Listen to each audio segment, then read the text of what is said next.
I can't believe it got worse again. Hey guys, welcome back to my channel. So in today's video, as you will have seen from the thumbnail and title, I will be talking about my asthma.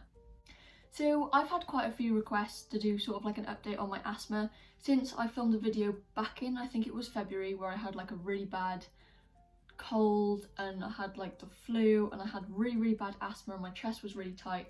So I'm going to give you an update on how my asthma journey is going now. So just like before, I'm still on the brown and blue inhalers. This one is like a reliever, so if you're ever having an asthma attack or you've got a really tight chest, you take the blue one. And to prevent having these attacks and having these problems, you take the brown preventer. Now, honestly, I don't even know that much about these. Some people were saying that there's like liquid ones and then there's gas ones, but I have no idea. I just know that it's the reliever and the preventer. This one you're meant to take, or I'm meant to take, twice before bed and twice in the morning, so 4 times a day.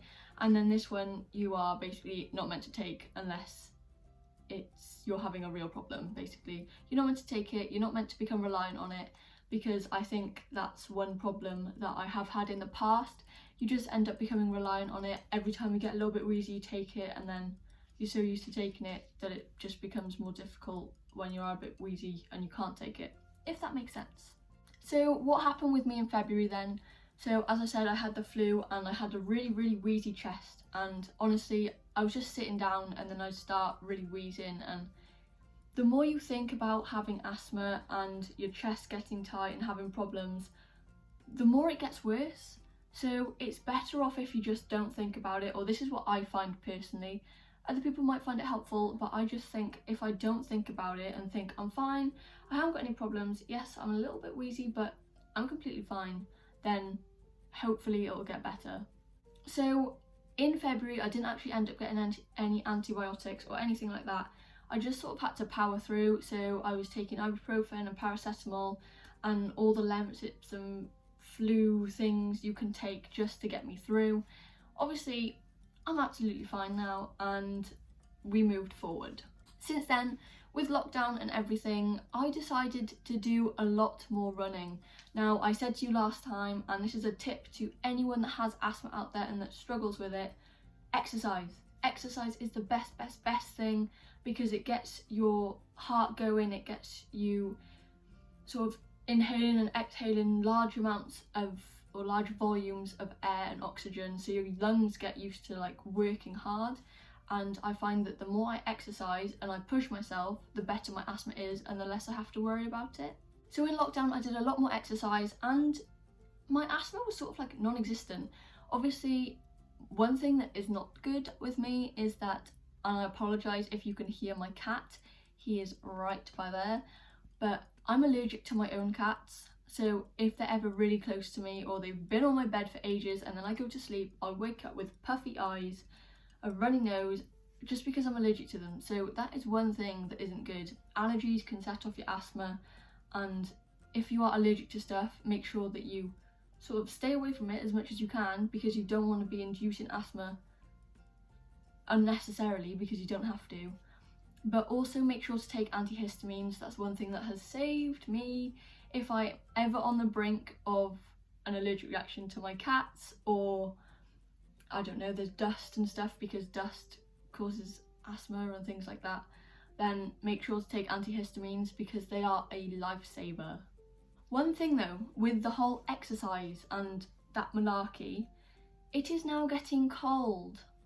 Now, anyone else who exercises, anyone that's watching this video and is like, yeah, I exercise, if you do exercise and you have asthma, can you let me know if you find it 10 times harder in the winter? Because the cold sets off my asthma and it's not ideal, but we have to do the exercise to make sure the asthma doesn't get worse. But it's harder to do the exercise in winter because it's colder and it makes your lungs go and it's like, So if anyone else gets that, just let me know in the comments so that I know that I'm not alone in this.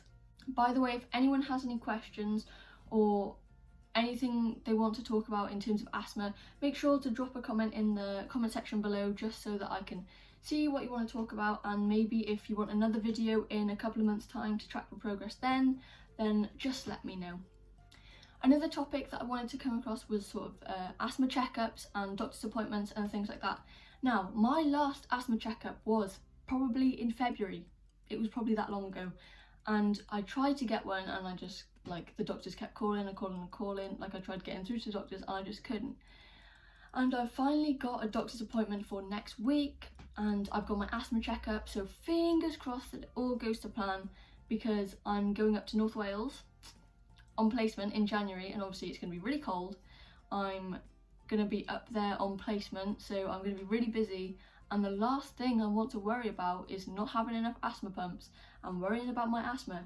So if anyone sort of is going away or anything like that, make sure you are prepared and you go and get extra asthma pumps. You get your preventers and relievers so that you don't have to stress, oh my god, I've only got one pump left, oh my god, I'm not sure I'm going to be able to do it.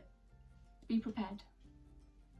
So fingers crossed that doctor's appointment goes well, and I will give you an update on that whenever I next film an asthma related video.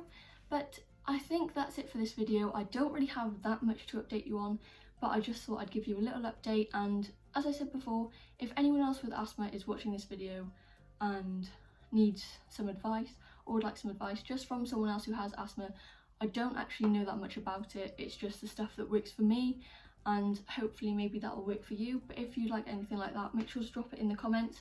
Make sure to like this video, give it a big thumbs up and subscribe to my channel so that you don't miss another video. I'll see you again next week. Bye!